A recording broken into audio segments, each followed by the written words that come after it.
está al pie del aire acondicionado y le cae viento. Sí. Así como cuando temperan al lado del ventilador del equipo, ¿no? Porque es que ahí está caliente. Yo tengo otro, que tiene mucho que ver con toda esta política de la autovalidación. Que los equipos, mediante unos algoritmos, validan y firman los resultados. Y creo que ahí se pierden mucho. Aquí estamos ahora en la era de la autovalidación, ¿no? Pero eso sería posanalítico. Eso es posanalítico, ¿cierto? Sería posanalítico. Pero yo me refiero a los algoritmos.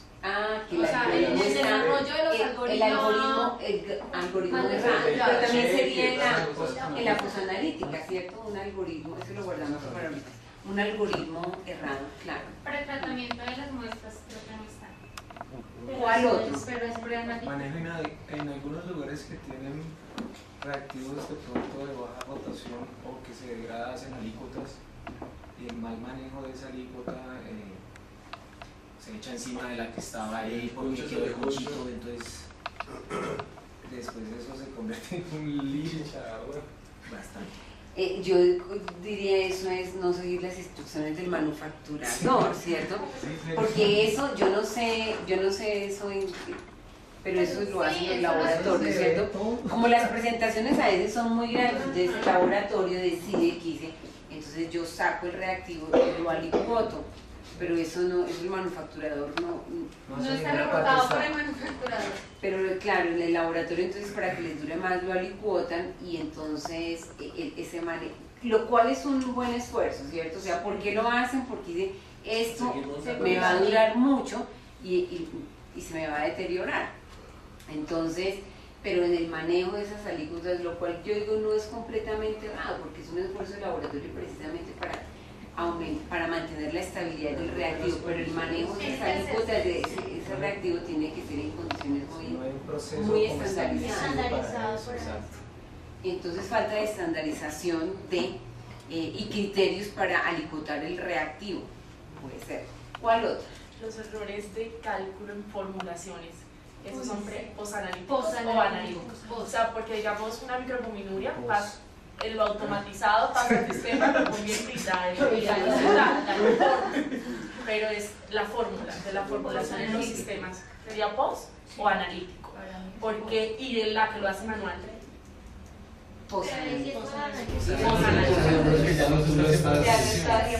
Hay algunos exámenes que, bueno, la orden médica llega con tal nombre, pero es criterio de la bacterióloga. Bueno, yo hablo mucho de ovulación porque es digamos, en regresión plaquetaria hay como 10 clases. Entonces, criterio de la bacterióloga es decir, no, a este paciente le hago esto. Habiendo, o sea, pasando la fase preanalítica bien, o sea, habiendo que dar formato y todas las indicaciones. Entonces es como falta de, no sé, conocimiento del personal. O sea, es como que uno propone las pruebas a realizar. Claro, no te tiene negación plaquetaria, no te dice con ADP, cuerpinefina, cristosofina, no. Pero sería un error de la orden. Pero ninguna orden. No, a mí más error me parece en el formato preanalítico. Sí, porque en el formato debería podérselo decir, ¿cierto? Es como falta de conocimiento del desarrollo de la técnica. Pero que lo hiciste mejor porque es en la técnica, o sea, el nombre se llama agregación plaquetaria. ¿Con qué hagas esa agregación plaquetaria? Es criterio profesional. Entonces, yo puedo hacer las 10, pero yo puedo elegir cuál es. Falta de conocimiento Falta el entrenamiento en el sistema de medición.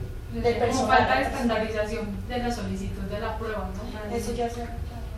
El médico debería poder decir, hágalo con fulano, con fulano. Sería Claro, sí. Es para. pero sería como analítico. Porque es decidido por Juan. Es el profesional que, o sea, es la que decide que. A ver, ¿Y en qué te vas a esperar? porque podría decir. ¿Yo? Sí, no, a ver, en el formato. yo en mi ignorancia ahí de la hemostasia, pero sería como si a mí me dicen HIV y yo no me dicen si HIV de cuarta generación o HIV de cassette, de droguería, ¿cierto? Sí. Así es. Así es. Sí. Pero el médico podría especificar. Es que a veces ellos no saben. Cuando son hematólogos, a veces sí, pero cuando son, digamos, ginecólogos, entonces ellos no tienen. ¿Y cómo se pagan esa prueba? Es más, yo tengo que. por unidad. Sí. Por unidad, pero así Si tú le haces toda la curva, entonces la cobras toda. Pero si le haces solamente una, le cobras una. No siempre se cobra una. Una, lo que pasa es que la curva Hay 10 siguiendo clases. tú le puedes adicionar epinefrina para que, sí, para que actúe, o ADP para que actúe, o oristosina para que actúe. Es como en lo que tú le adiciones para mirar el resultado de la agregación de ese paciente frente a ese producto. Pero las 10 clases interfieren en un día. No. Es una curva, pero yo le puedo hacer, coger un reactivo y ese hacerle bastantes diluciones, entonces es para trombosis. Pero si el médico de pronto está sospechando un Bilevan, entonces le puedo hacer esta y le puedo agregar ADP, pues para. Pero yo pienso O sea, que esto es es que del médico. Yo digo, Lo que pasa es que los ginecólogos no saben, sino o sea, dicen, no, la bacterióloga es la que ya sabe que me habla. ellos saben cómo hacer. Pero yo diría que es un error de la fase preanalítica que la generada educacionada porque el laboratorio no actualiza a los clínicos, ¿cierto? Es más, en el resultado regresivo se reporta el protocolo para trombosis porque es una aborto y tiene pero se sugiere en la próxima orden observación de cuál Sería un error de la fase pre, por desconocimiento del médico de las metodologías que hay, de las opciones que hay para generar agregación plaquetaria, pero igual supongo que si utilizo este método, utilizo esto o le agrego esto, también tendrá una interpretación y generará ayudas distintas. Además que ya tienes que estar entonces con las órdenes. Yo pienso que eso es de la pre. Para ver de cualquier algo. Ahí sí tienes todas las 20.000 órdenes al día. Yo diría que este es de la pre. ¿Ustedes qué dicen? Ok, sigamos. Entonces, ¿alguna otra de la fase analítica que no esté listada acá? Bueno, ok, vayámonos a la fase post-analítica. Errores frecuentes en la fase post-analítica. Doctora Lina.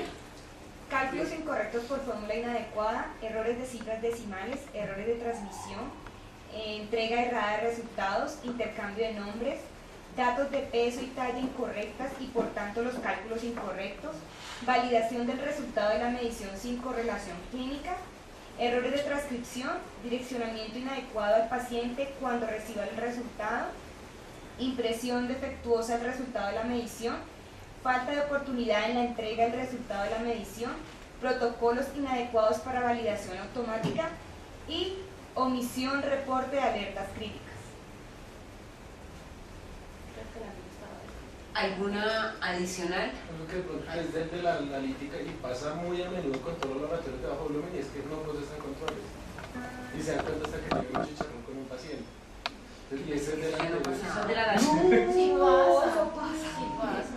Pasa Y no solo los leones. Hasta las mejores Ahora en el almuerzo me dices cuáles para ir a... Dentro de los cálculos incorrectos va omisión del factor de dilución. Cuando uno hace manos, diluye la muestra, supera el límite de linealidad, diluye la muestra y no tiene en cuenta que la diluyó para el cálculo forzado. Sí, Eso pasa. ese Sobre todo en lo manual. Sí, las cifras decimales, por ejemplo, los cálculos de las creatininas, hemoglobina, de las depuraciones. Las unidades no lo multiplica por la dilución. No multiplican por la dilución inadecuada, errores en la dilución o en el cálculo con muestras diluidas. Ahí me podría también tener los biológicos de referencia. Que estén, o sea, que estén erróneos o que estén desactualizados. Sí, a veces las cadenas comerciales cambian las técnicas y no le avisaron a nadie. Entonces uno se da cuenta, digamos, que ahora la beca antes se va a hacer por tal menos, no, pero otro, y se da cuenta la bacterióloga o alguien que cuando está por la caja, leyó detenidamente el inserto de reactivo que yo usé hace 2000 años, pero ese día lo leyó y se dio cuenta, oye, esto cambió. Y hasta ese momento cambiamos porque nos ha pasado. Otro error que ahora recuerdo una situación que tuvimos y es que el manufacturador cambió de sistema, el laboratorio cambió de manufacturador, de sistema de medición. Antes era X manufactura y cambió a Y manufacturado, pero dejó en el sistema los intervalos biológicos de referencia del manufacturador anterior. Eso pasó mucho tiempo. Entonces, errores, ese sería otro, ¿cierto? Errores en los intervalos biológicos de referencia. ¿Alguna otra? A mí me parece que lo digo porque yo tuve un problema con un partido y yo sí creo, y desde ese día lo hago, leer los conceptos antes de... O sea, igual que eso sí, Cada abierta pues, o sea, también química... Pero eso sería más como la fase analítica, o sea, no tener en cuenta, o sea, ejecutar procedimientos inadecuados, falta de conocimiento y estandarización de procedimientos analíticos. Sí. ¿Cuál otro? La fase analítica. No, a mí se me ocurrió ahorita que estaban hablando de la dilución para volver a la parte analítica, y es que si el inserto te dice que la prueba es lineal hasta 100, pero tú no lo leíste y hiciste dilución para que te leyera hasta 300, eso sería la parte analítica. Te estás pasando de lo que el manufacturador te está diciendo porque tú hiciste tu dilución normal a que te diera un valor. Pero, bueno, Tu propia dilución. sí, está bien, pero por ejemplo hay equipos que dicen, o pruebas mayor a 1000, por ejemplo, y pues la linealidad va, digamos que 100, pero el médico no quiere un valor real, quiere un valor real, y uno, uy, Dios mío, haga diluciones, entonces ahí se pone... Pero si la técnica te está diciendo que está haciendo poder diluir, tú no lo puedes diluir 200 porque ya estás perdiendo tu linealidad. Si él le quiere hacer seguimiento a eso, pero sí hay médicos que se ranchan en que no, a mí no me diga mayor de 1000 es que 2000, 5000, 10.000. Pero eso no dependería también de eso, de que es la ausencia que laboratorio de los clínicos, ¿cierto? Y tocaría decirle al clínico, a ver, doctor, la fórmula no aplica, o sea, no le puedo dar una clasificación porque no es lineal a partir de tal valor, ¿cierto? Entonces no le puedo garantizar. Eso sí, pero hay una astrología lineal también se puede tener el error. Y hay patólogos que se dejan presionar y diluyen una hormona, ¿no? Entonces ya pierden todos los exactamente, entonces metes lo que acabo de valorar y la piña y no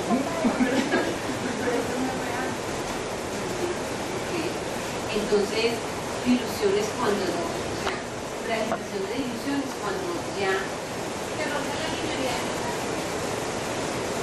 se rompe, se sobrepasa la linealidad determinada por el manufacturador, por no tener en cuenta la linealidad dada por el manufacturador.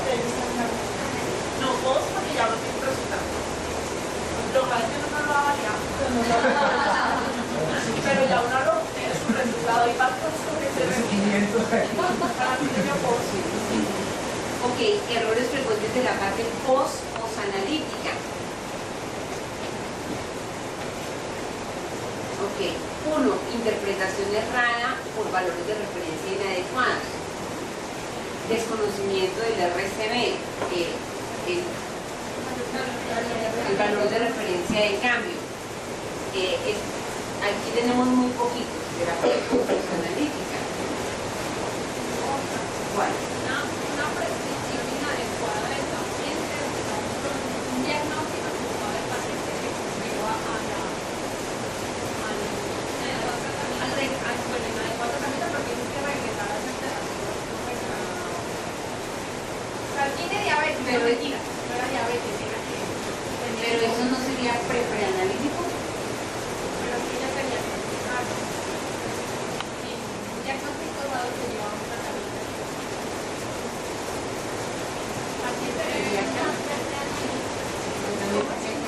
Un tratamiento inadecuado que sería un buen Porque es lógico sería que si el médico se percata de eso haga una ciudad de la muerte, no es un médico.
parece un problema falta de competencia.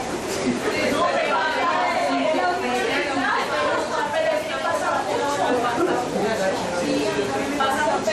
pasa más por la palabra para no decir estratos falta de correlación clínica, porque son nuevos, son clínicos, entonces agreguemos eso, falta de correlación clínica y actualización. También que en una universidad después universidad que hay un médico de eso, pero a veces también hay falta de actualización, porque a veces pasa por el PH de cuarta generación y me lo van a, pero es que tiene P24, pero es que yo quiero, sí, doctor, si tiene P24, pero es P4, o sea, es también falta de actualizar. Pero es realmente eso se le devuelve al laboratorio porque se lo devuelve porque es lo que dice Moscú. El laboratorio tiene que entender que su responsabilidad está desde que el médico ordena la prueba hasta que la interpreta. Además que el laboratorio se está dando cuenta que está mandando información que no es. Entonces uno el laboratorio tiene la responsabilidad de, no sé, hacer el comité, lo que sea, y decirle a los médicos que esta prueba ya no está, se está enviando una cosa que el laboratorio se está interpretando como otra cosa. O sea, A veces hablamos otro idioma, por ejemplo, no sé, pero Como dice la doctora de los médicos son de marketing, de la política de Venus. sí. Los lenguajes. exacto, y ese error se puede seguir por años y los médicos están seguros que uno le está recomendando una cosa y uno le está recomendando otra. Entonces esto realmente podría ser que hace falta el acercamiento profesional, o sea, ausencia de acercamiento profesional. y es la consecuencia del sistema de salud de estos momentos, que ellos ya de todas maneras no tienen contacto con el laboratorio que ellos están en un sitio y los laboratorios de referencia están en otro sitio, o sea, y se maneja pues a nivel de tomas de muestra, entonces ellos no están en el contacto con el paciente donde está tomando la muestra, que es a diferencia de lo que ocurre a nivel hospitalario. Ok, eso está bien, doctora Olga, pero digamos que, ¿qué es lo que tiene que hacer el laboratorio clínico? Porque es que no vamos a cambiar esto, ¿cierto? El laboratorio clínico lo que tendría que hacer es quién me está ordenando las pruebas y tendría que salir de sus cuatro paredes y ir y convocar y decir, voy a hacer una capacitación a los médicos de tal clínica, a los médicos de consulta externa, a estos y a estos y a estos, y entender que el rol y la responsabilidad se sale de las cuatro paredes del laboratorio. Entonces aquí podría ser un error de esto, la falta de liderazgo del laboratorio clínico en la actualización del personal médico, porque finalmente, ¿de quién es responsabilidad las técnicas del laboratorio? Nuestra. O sea, eso es una responsabilidad del profesional del laboratorio clínico. El profesional del laboratorio clínico tiene que hacerle entender al médico es que ahora tenemos esta metodología, ahora tenemos pruebas de cuarta generación y eso qué implicaciones tiene. Ahora vamos a detectar el antígeno y el anticuerpo, ahora vamos a cambiar esta metodología que nos da esto y esto y esto y esto. Yo diría que el error ahí es la falta de liderazgo del laboratorio. Además no se dan cuenta porque Falta este de médico reconocimientación de las técnicas. el médico como este bruto porque Desde está mandando esto, alimentación, pero no hace nada. No, o pasa con las pruebas de mucho impacto clínico, porque por ejemplo con VIH uno no puede, y pues, hablo por VIH porque lo manejé durante mucho tiempo, uno no puede cambiar las técnicas porque quiso, o porque el laboratorio evaluó costos y definió que no ahora eso implica, el impacto clínico de la prueba implica la reunión con los médicos antes de, entonces para algunas pruebas sí se hace, pero para otras no, debería ser global, para todas las pruebas. Ok, bueno, pues ahí tenemos un listado. Vamos a devolvernos a la página 8.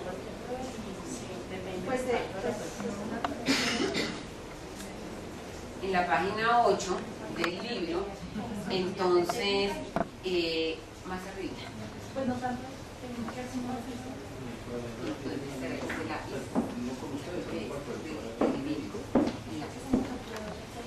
Entonces,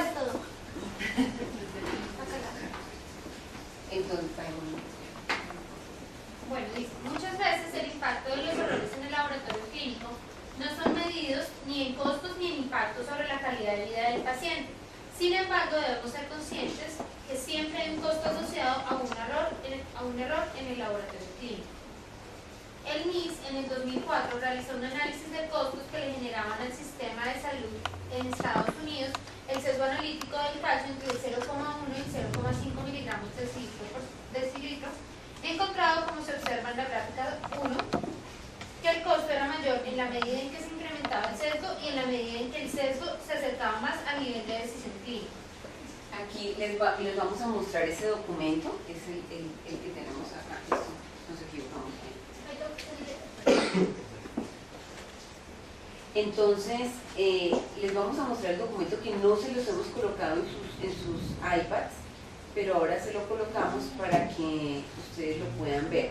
Este es un documento interesante, es de los pocos documentos que uno ve que realmente han hecho un análisis muy detallado de cuál es el costo del sesgo analítico, ¿no? A mí me falta una hoja. ¿Esta? No. ¿Cuál? Esa No. que están leyendo del MIS. En la parte No, número 8. tienes que devolverte 2 páginas. Ah. Coloquemos esto en pantalla Es completa. la número 8.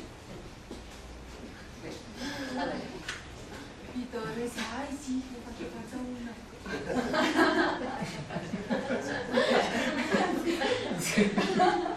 Ok, el NIS es un NIS significa exactamente National Institute of Standardization, no me acuerdo. Technology.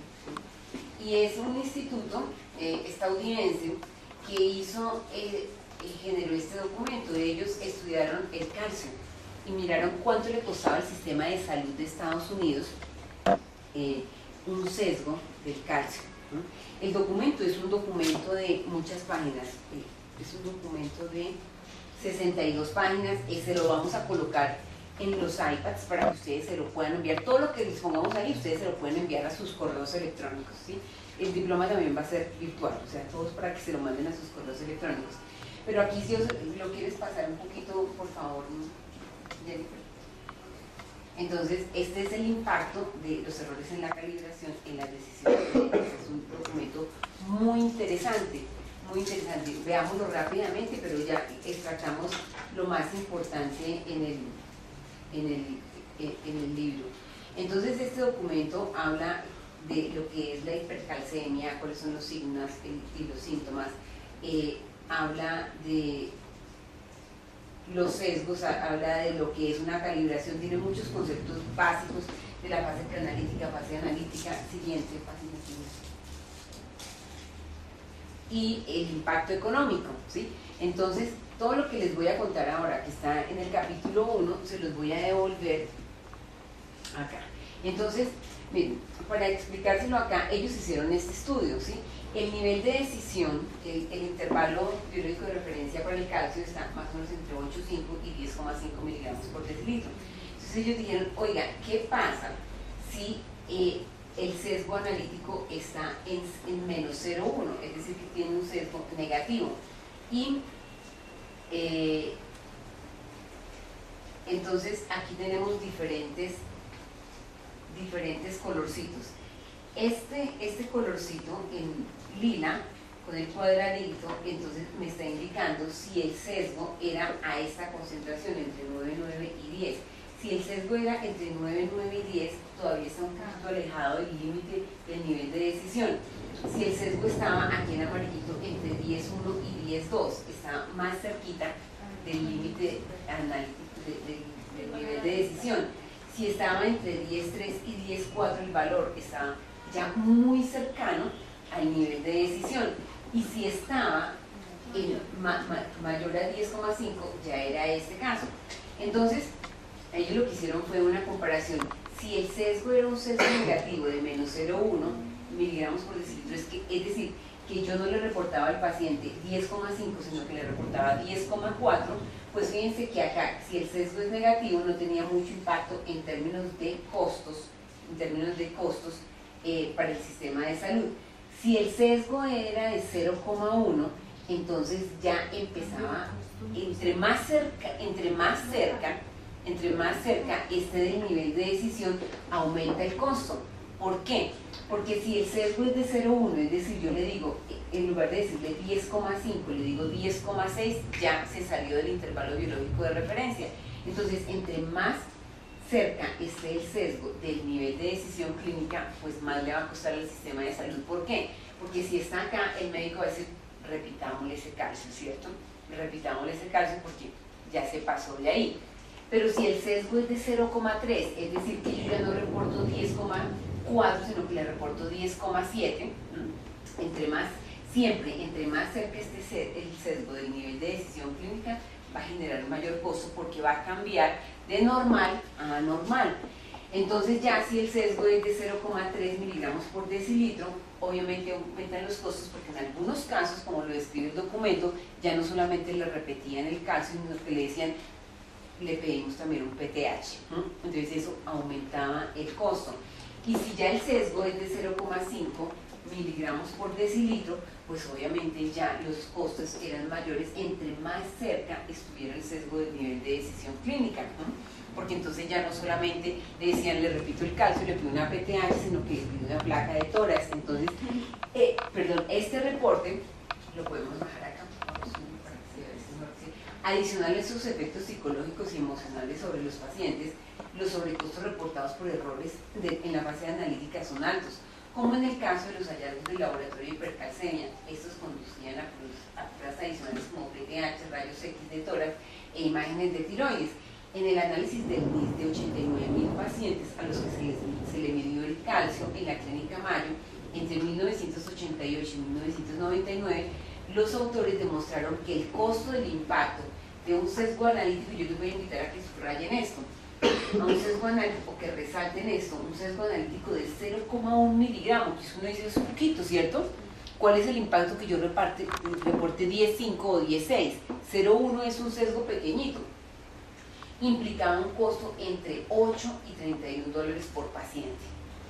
Para un sesgo analítico de 0,5 miligramos por decilitro, el costo se incrementaba de 34 a 89 dólares por paciente.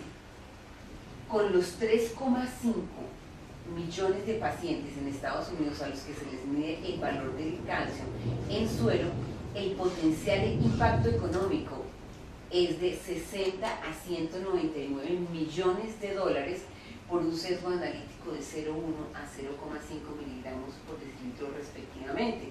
Este es un estudio muy serio, ¿cierto?, que hizo el NIS, que dice, es muy importante tener el calcio calibrado, ¿cierto? Es muy importante tener el calcio calibrado, y como cuando a veces a uno le dicen, no, pero es que es un sesgo de 0,1, ¿cierto? O sea, la media me cambió, ¿cierto? Me estaba dando 10,5 y ahora me da 10,3, eso ya son 0,2. Cuando uno vea eso, tiene que pensar, ¿y cuál es el impacto de ese sesgo? A veces uno acepta sesgos y dice, no, pero es que es 0,1, la media estaba en 10,5, se me bajó a 10,4, se me bajó a 10,3. Lo que tenemos que pensar son dos cosas ahí. Uno, que el sesgo tiene un impacto, y entre más cercano esté el sesgo del nivel de decisión clínica, mayor será el costo, porque ahí es donde me pasa de normal a anormal, a patológico. Eso a veces el laboratorio clínico no lo tiene en cuenta, dice, pero es un sesgo pequeñito. Sí, pero si ese sesgo pequeñito está muy cerca del nivel de decisión clínico, pues con seguridad va a tener un impacto, porque el médico lo va a interpretar como quizá patológico, le va a repetir la prueba, o le va a pedir una prueba adicional, o le va a pedir otra prueba mucho más costosa, ¿no? Igual que con la troponina I. Con la troponina I también, un sesgo pequeñito en la troponina I tiene un costo no solamente económico, sino un costo en términos de vida del paciente.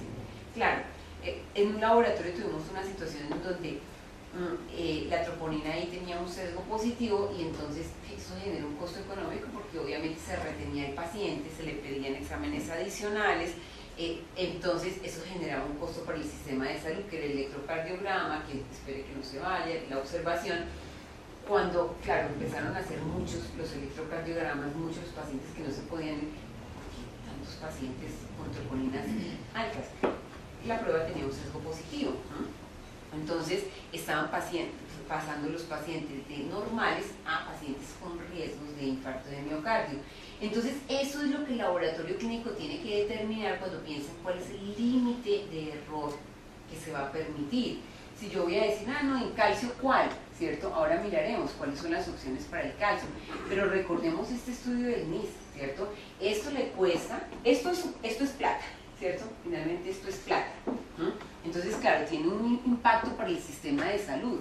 Aceptar un sesgo de 0,1 miligramo en calcio tiene un impacto. Y si el sesgo está más cercano a 10,5, que es el nivel superior de decisión clínica, en donde cambia de normal a patológico, el impacto en términos de costos es muchísimo mayor. Hay algunos impactos que no son económicos, sino que son impactos en términos de vidas del paciente, que ahí sí ya no hay nada que hacer, ¿cierto?